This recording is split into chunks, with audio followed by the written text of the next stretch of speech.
प्रातः क्लास की वाणी है बॉम्बे में चली हुई 10 जनवरी 1962।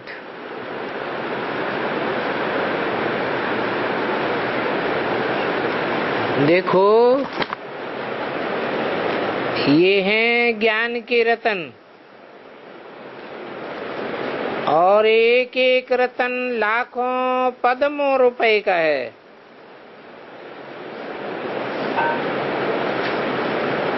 अभी तो है ये ज्ञान के बाण,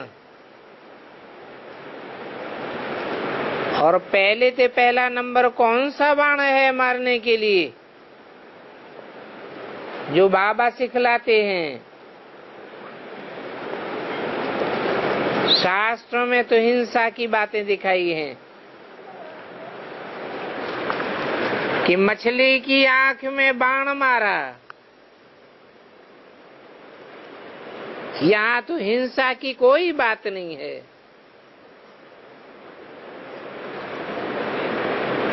ये तो आंखों से ज्ञान बाण मारना होता है।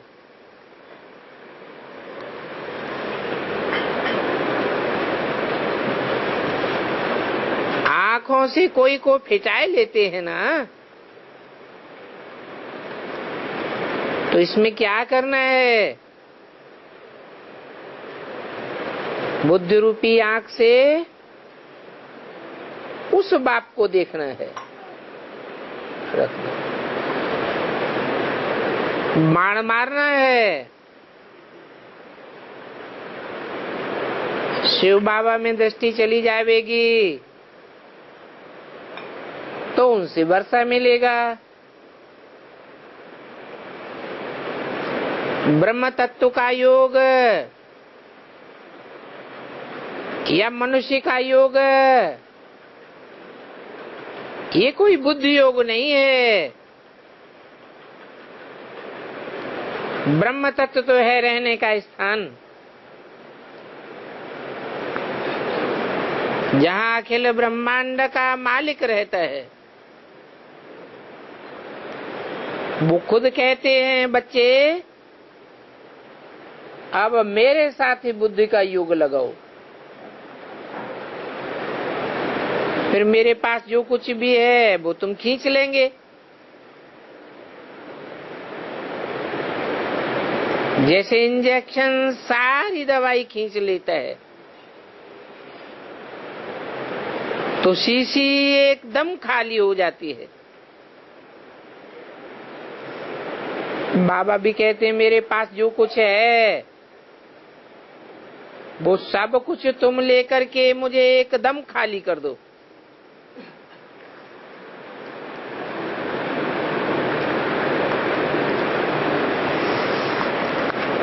किसके खाली होने की बात है? और कौन कभी खाली नहीं होता है?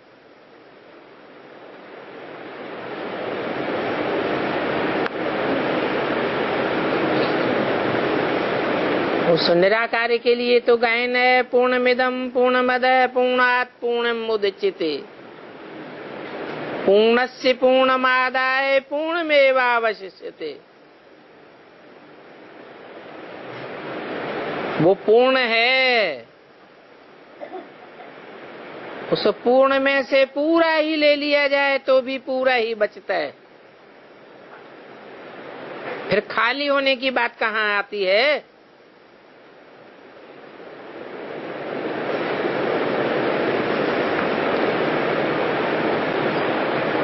ये कैसे बोल दिया कि मेरे पास जो कुछ भी है वो तुम सब लेकर के मुझे खाली कर दो।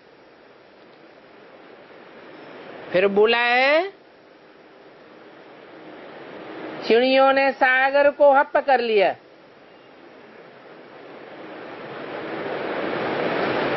मिसाल दिया, जैसे लौकिक बाप बच्चों को सब कुछ देकर के खुद खाली हो जाते हैं, खाली होकर के किनारे हो जाते हैं।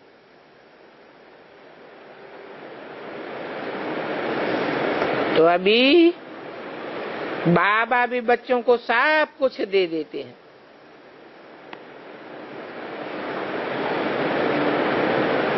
बच्चों को सब कुछ दे करके खुद वानप्रस्थी हो जाते हैं।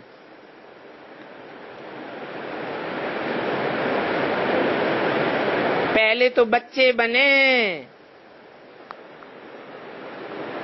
त्यागी बने। कहा भी जाता है ना, ये बहुत त्याग मूर्त है, परंतु ये तो कोई हद का त्याग नहीं है। जैसे सन्यासी करते हैं, वो तो घर बार छोड़ जाते हैं, फिर भी रहते तो इसी पतित दुनिया में है। हम तो देह सहित देह के सभी संबंधों, सारी दुनिया से मोह निकाल देते हैं। वो तो एक घर के नरक को छोड़ करके फिर बेहद के नरक में जाए रहते हैं। ये जंगल आदि भी नरक में आ गया ना। सिर्फ घर बार का त्याग करते हैं, परंतु उसको कोई त्याग थोड़े ही कहेंगे।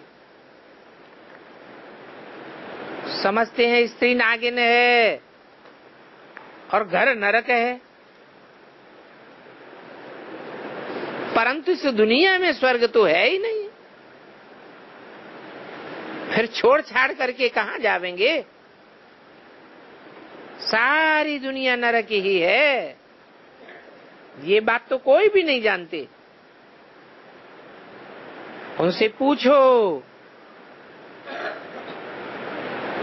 इस दुनिया को तो नरक कहेंगे और सतयुग को स्वर्ग कहेंगे, परंतु इस बात को भी मुंह मुर्दे मानेंगे कब नहीं। वो तो कह देंगे सतयुग कलयुग क्या है, ये सब कल्पना है,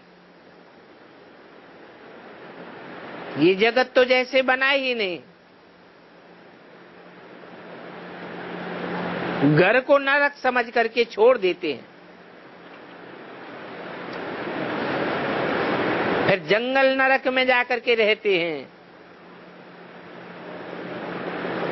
अभी तुम बच्चे जानते हो, ये तो सारी दुनिया नरक है। तुमको तो इस सारी दुनिया से बुद्धि योग को तोड़ना है।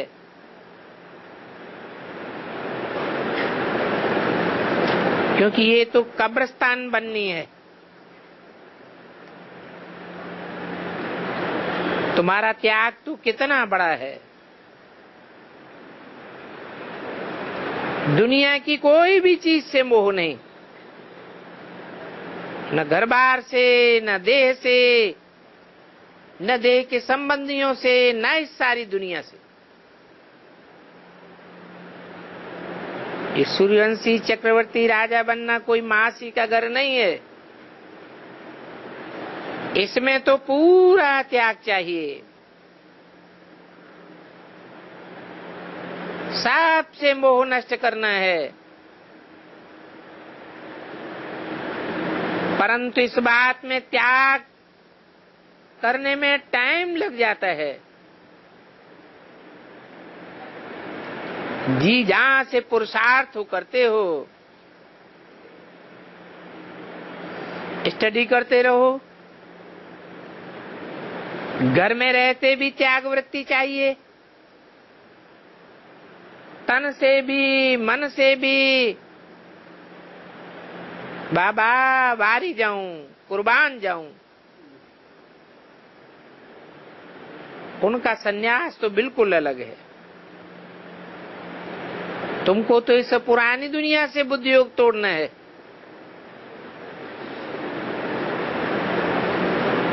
कोई भी सन्यासी उदासी इस पुरानी दुनिया से निकल करके बाहर नहीं जा सकते। ऐसे मत समझो कि घर नरक को छोड़ जंगल में जाए बैठते हैं तो वहां कोई स्वर्ग होता है। नहीं, वो भी नरक ही है। तो सारी दुनिया से बुद्धि योग चाहिए, टूटा हुआ। इसमें मेहनत है, ये सन्यासी बड़े बड़े मंडलेश्वर आदि बन गए हैं,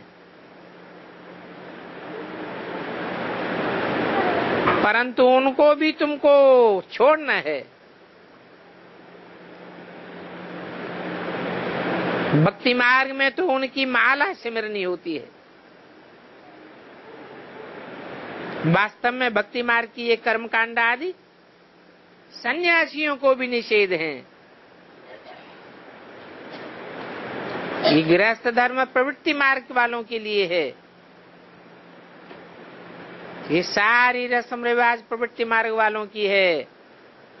माला फेरना, मंदिर में जाना, व्रत नियम रखना, ये सब सन्यासियों के लिए निषेध है।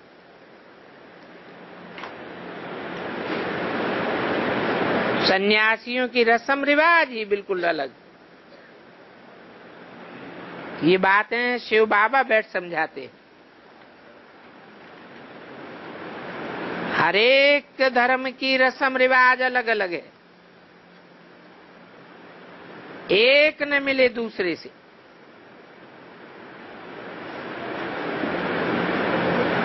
एक रस्म होती है सिर्फ देवी देवता धर्म की। फिर त्रेता में भी राम सीता की रस्म रिवाज लक्ष्मी नारायण से अलग हो जाती है।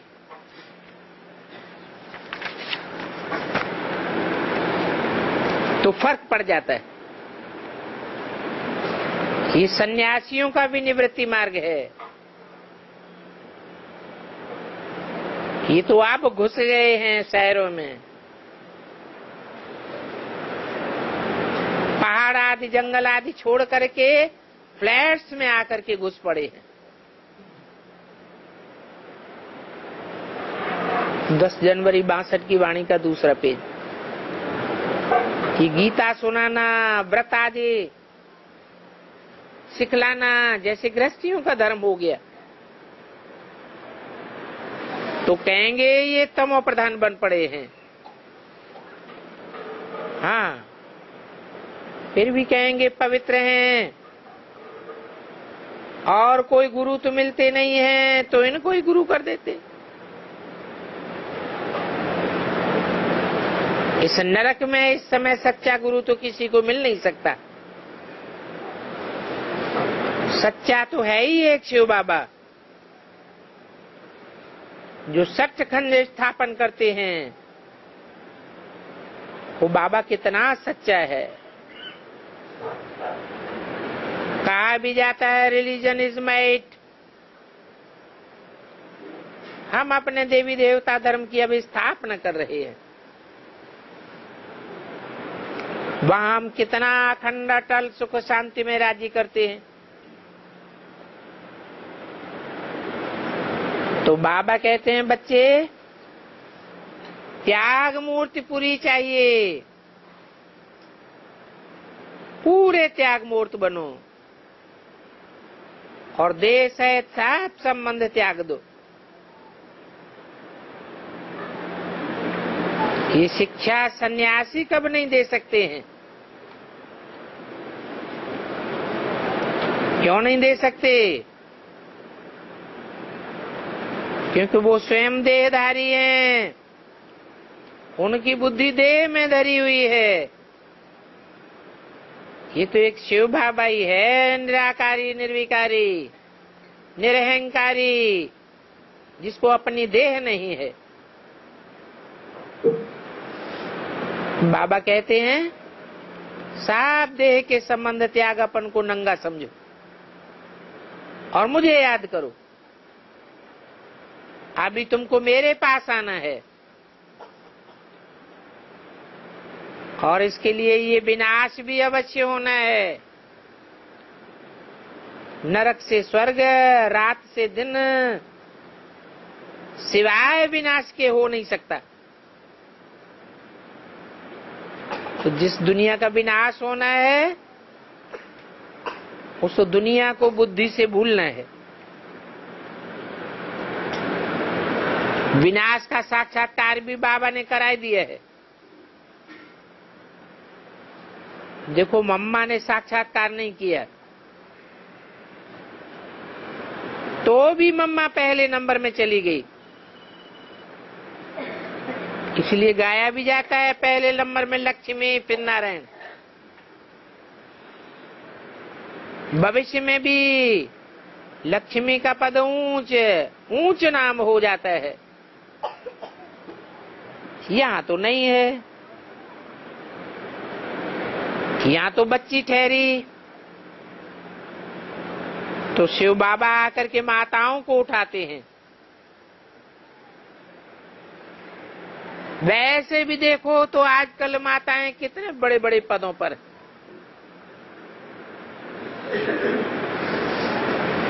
विजय लक्ष्मी कितना गरूर में रहती है।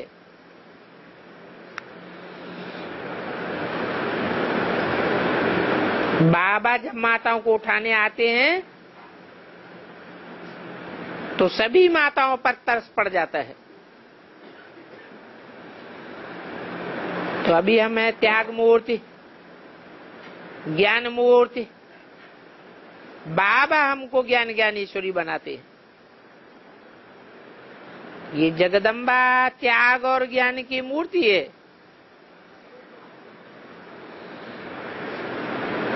तो ऐसी त्याग मूर्ति बनना है। वो सन्यासी तो त्याग करते हैं हद का, और ये है बेहद का सन्यास। इसे बेहद के सन्यास की नाले सिवाय बाबा के कोई दूसरा नहीं दे सकता। और इसमें कोई घर बार भी नहीं छोड़ना है। हाँ, पहले तो भट्ठी बननी थी, इसलिए घर बार भी छोड़ करके आगे। अगर नहीं आते तो ये माला भी कैसे बने। ये गऊओं की माला बनी ना, परंतु अभी तो वो पार्ट पूरा हुआ। बाबा ने हिस्ट्री सुनाई यज्ञ के आदि की, कि कैसे भाग भाग करके आ जाते थे। अभी भी देखो भौंक तो इतनी करते हैं जो बात मत पूछो, और भू भू तो सभी पर करते हैं। नेहरू को भी छोड़ते नहीं, गांधी को भी छोड़ते नहीं, परंतु ताकत तो कोई भी नहीं है, क्योंकि प्रजा का प्रजा पर राज्य है। करके 10-5 वर्ष प्राइम मिनिस्टर आदि बन जाते हैं।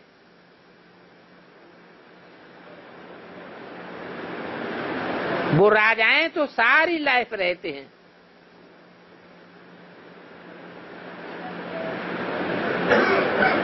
परंतु वो भी नरक के राजाएं हैं, और तुम तो जन्म जन्मांतर राजाएं बनते हो, क्योंकि तुमको भगवान बैठिए राजयोग सिखलाते हैं और ज्ञान भी देते हैं। ये गॉडली पाठशाला है। तो जब त्याग मूर्ति बनो तब तुमको राजभाग मिलेगा। शिव बाबा को याद करना है, ड्रामा को जानना है। 5000 वर्ष की तो बात है। महाभारत लड़ाई को 5 वर्ष हुए, 5000 वर्ष हुए, परंतु वो फिर गीता को द्वापर में ले गए हैं और लिख दिया है कि महाभारत लड़ाई को 5000 वर्ष हुए।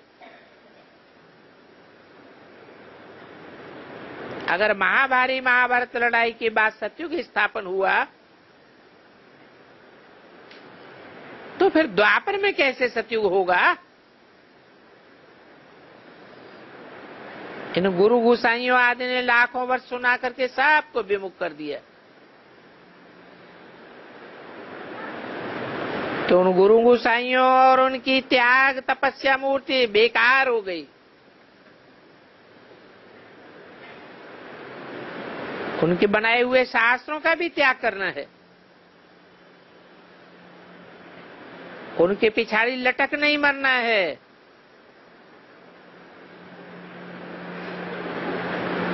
अगर तुम श्री कृष्ण की भक्ति करते आए हो, जरूर भारतवासी स्वर्ग को याद करते हैं, तो फिर ऐसा कृष्ण बनना भी है ना। परंतु ये भी कोई नहीं जानते हैं कि राधे कृष्ण ही फिर लक्ष्मी नारायण बनते हैं। लक्ष्मी नारायण को सतयुग में और कृष्ण को द्वापर में ले गए हैं। कीर्तन करते हैं तो गाते रहते हैं, हे कृष्ण नारायण वासुदेव।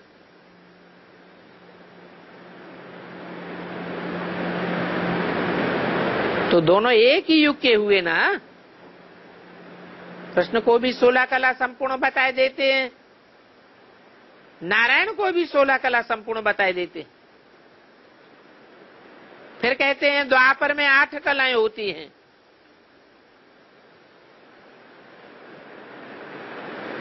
श्री राम को 14 कला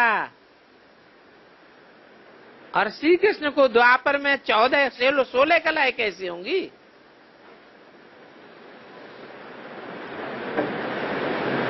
उनकी भी आपस में बड़ी युद्ध चलती है। ये पुजारी लोग आपस में ही लड़ पड़ते हैं। मथुरा आदि की ओर जाए देखो, बाबा तो इन बातों का बहुत अनुभवी है। तो तुम बच्चों को कितना त्यागी बनना है। वास्तव में तो त्याग बड़ा मुश्किल होता है। स्त्रियों के लिए पति का त्याग बहुत मुश्किल होता है। पुरुष तो ढेर हैं, अभी स्त्रियों को बाबा त्याग सिखाते हैं। परंतु ये दुनिया भी बड़ी फैशनेबल है। अपन को बैकुंठ की परियां समझने लग पड़ी है। तो बाबा ऐसी फैशन से त्याग वृत्ति वाला बनाते हैं और फिर तुमको फर्स्ट क्लास दुनिया में ले चलते हैं। बाबा का तो नाम ही है हेवनली गॉडफादर। उस हेवन में अथाह सुख है, क्योंकि फिर से सतयुग की स्थापना होती है। सतयुग में सूर्यवंशी राज्य था, फिर श्री कृष्ण का जो बच्चे हुए वो राज्य करते थे। उनकी डायनेस्टी 1250 वर्ष चली। 10 जनवरी 62 की वाणी का 3रा पेज। वो सन्यासी लोग तो फिर लाखों वर्ष कह देते हैं। परंतु भगवान के बगैर ये सब बातें कोई समझा नहीं सकते। तो बाप कहते हैं पूरा त्यागी, नष्टो मोह बनो और अशरीरी भव, सिर्फ मेरे को ही याद करो।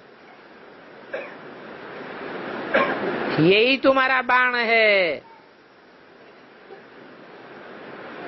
कहते भी है ना, कहीं नजर न लग जाए। बाबा कहते हैं माया की नजर लग गई तो खलास।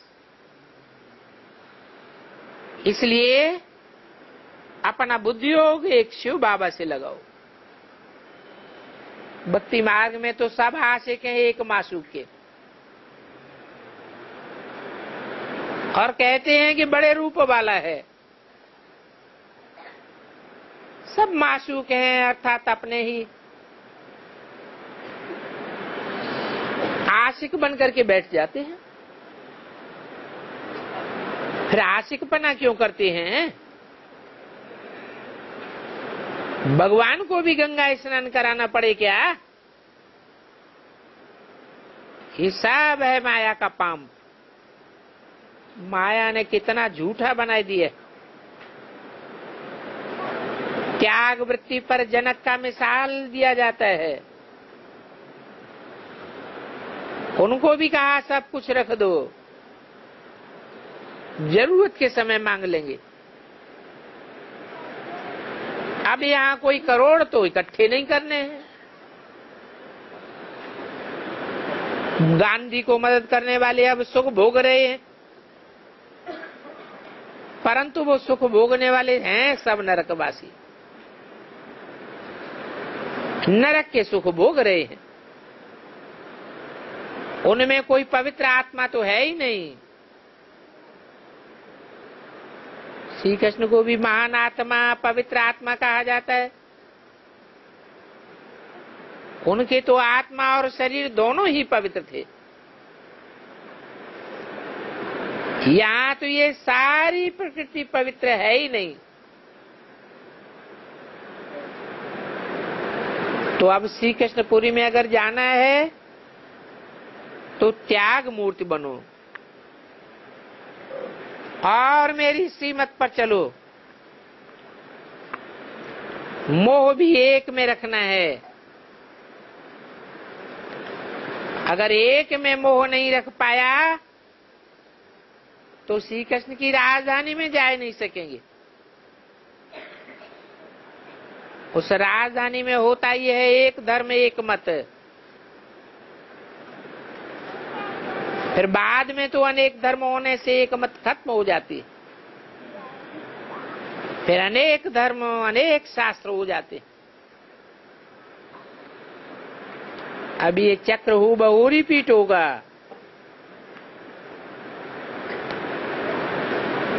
सूर्यवंशी कोई दूसरा राज्य नहीं होगा, यहाँ ही होंगे और मनुष्य भी यही होंगे। ऐसे नहीं कोई लंबे चौड़े मनुष्य होंगे।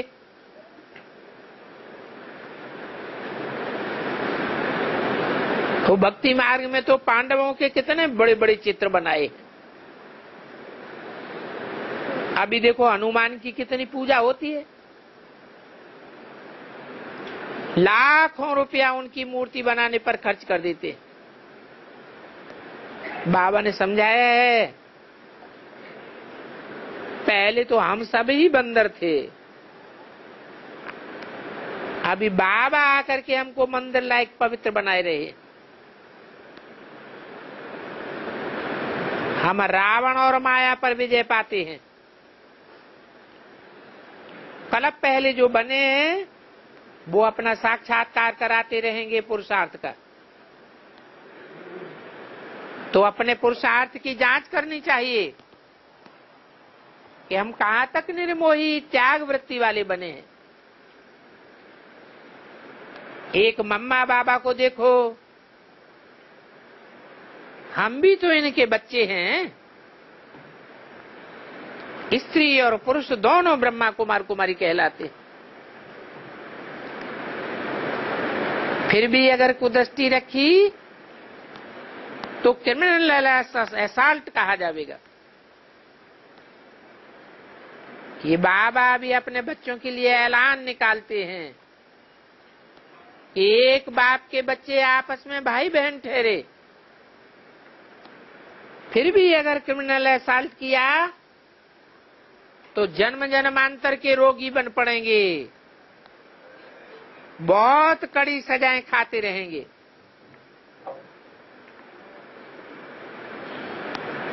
कोई तो वायदा भी करते हैं, निश्चय भी लिख करके देते हैं, बाबा हम युगल रूप में पवित्र रह करके दिखावेंगे। और ये गंधर्व विवाह भी सिर्फ यहाँ ही होता है। ये तो सिर्फ कोई बच्ची को छुड़ाने के लिए हिम्मत दिखाते हैं, उनको हिम्मत दिलाई जाती है। तो बाबा कहेंगे अच्छा करके दिखाओ। इसको कहेंगे सतो प्रधान संन्यास। उनका है रजो तमो प्रधान संन्यास। माया भी कोई कम नहीं है। इस बात में पूरी त्यागवृत्ति चाहिए। यहां वहां जो लटकते रहेंगे वो पद नहीं पा सकेंगे। उनको झुंझार बुद्धि कहा जाएगा। यहां तो बच्चे बड़े विशाल बुद्धि चाहिए। बाबा ने एक नया छोटा सा पर्चा बनवाया है, जिसमें एक तरफ श्री कृष्ण का चित्र और दूसरी तरफ मैटर बना हुआ है।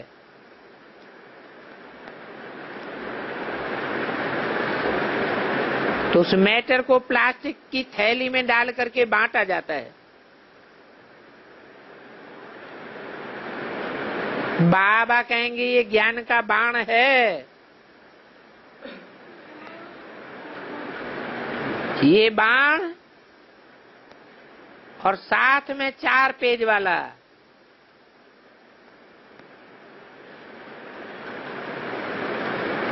चार चित्रों का, ये तो पद्मों की मिल्कियत है।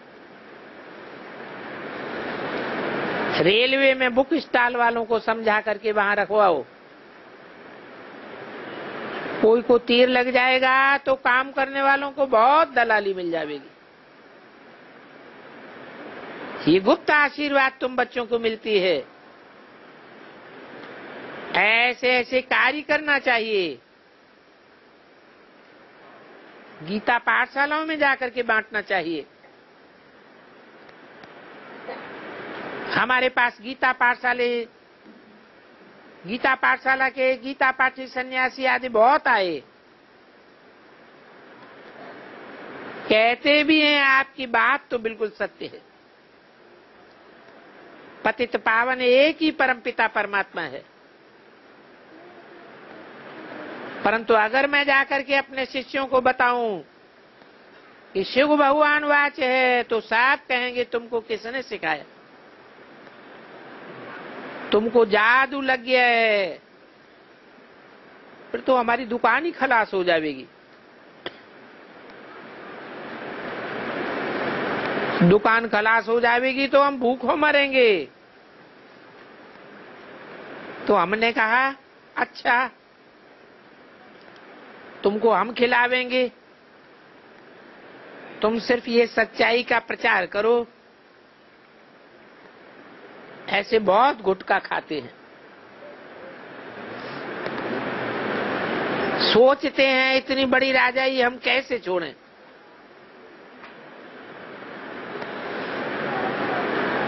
ऐसे अगर जल्दी जल्दी निकलते जावें तो बीके का चारों ओर नाम बाला हो जावे, बहुत बढ़ जावेंगे। परंतु अभी ऐसा होना ही नहीं है। छोटे झाड़ के आस्ते आस्ते पत्ते निकलते रहेंगे। तुम ये बातें गीता पाठशाला में बैठ करके समझाओ।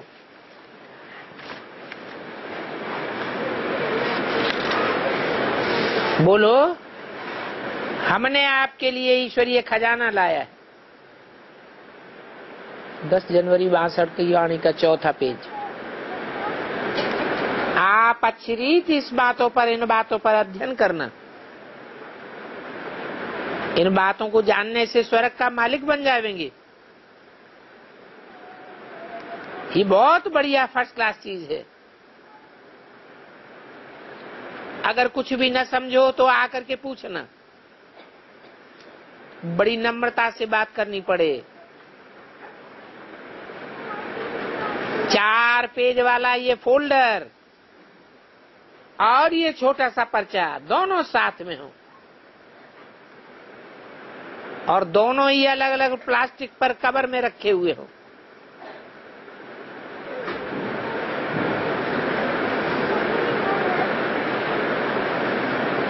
जहाँ गीता का पाठ हो वहां तुम माताओं को जरूर देना चाहिए, और शिव के भक्त हो उनको तो जरूर देना है। और धर्म वाले इतना अटेंशन नहीं देंगे। मेहनत करनी है, मेहनत बगैर यहाँ बैठ कोई काम नहीं चलेगा। जो भी आए उनको समझाओ इस दुनिया में नरक ही नरक है, सभी नरकवासी हैं। जो नरकवासी खुद ही हैं वो किसी को स्वर्गवासी नहीं बना सकते। तो तुम बच्चियां अभी ये धंधा करने लग जाओ, तुम सिर्फ ये सर्विस करो तो हम लाखों छपाई देंगे, परंतु सर्विस का सबूत मिलना चाहिए। ऐसे नहीं कि सुन करके फिर सो जाओ।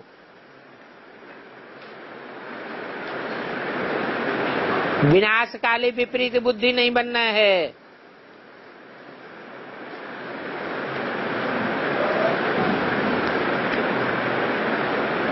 बोलो, वर्तमान कलयुगी नरकवासी श्री 108 जगतगुरु कहलाने वाले महात्माओं और साधुओं, शास्त्रवादी विद्वानों, पाप आत्माओं की विनाश काले विपरीत बुद्धि है। नजूमियों की भविष्यवाणी है कि 5000 वर्ष पहले भी 9 ग्रह आकर के इकट्ठे हुए थे और महाभारत महाभारी लड़ाई लगी थी।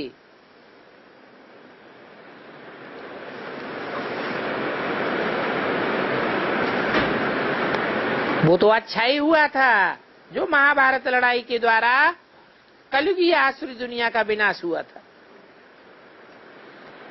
और सतयुगी दैवी दुनिया और राम राज्य की स्थापना हुई थी। अब याद करो कि उस समय श्रीमद् भागवत का एपिसोड चला था, रुद्र गीता या ज्ञान यज्ञ भी रचा हुआ था, जिस रुद्र ज्ञान यज्ञ से महाभारी विनाश ज्वाला प्रज्वलित हुई थी। उस समय भी यादव कुल था, कौरव कुल था और पांडव कुल भी था, शिव शक्ति सेना भी थी, जिनके सिर पर ज्ञानामृत का कलश रखा गया था। आसुरी संप्रदाय को दैवी संप्रदाय बनाने तथा कलयुगी नरकवासी भारत को सतयुगी स्वर्गवासी बनाने के लिए भगवान बाप आया था। अभी जरा बुद्धि से काम लो कि अभी भी वही गीता वाला समय पुनरावृत हो रहा है। अगर वो ही 8 ग्रह आकर के इकट्ठे हुए हैं तो ये लड़ाई वो ही महाभारत लड़ाई मान लेनी चाहिए जिससे स्वर्ग की स्थापना हुई थी। फिर इसमें डरने व घबराने की बात नहीं है। ये महाभारत लड़ाई ही स्वर्ग के द्वार खोल रही है। तो फिर इन शांति यज्ञ आदि करने से कोई फायदा नहीं होगा। ये यज्ञ रचने वालों का तो वेस्टेज ऑफ टाइम, मनी और एनर्जी। अभी आपको हम शुभ संदेश देख रहे हैं कि अभी वो ही गीता भगवान द्वारा गीता ज्ञान यज्ञ रचा जा रहा है। वो ही शक्ति सेना गुप्त वेश में भारत को नरक से स्वर्ग, कंगाल से सिरताज बनाने का कार्य कर रही है। ये कौन सी सेना है जो गुप्त वेश में बताई गई है?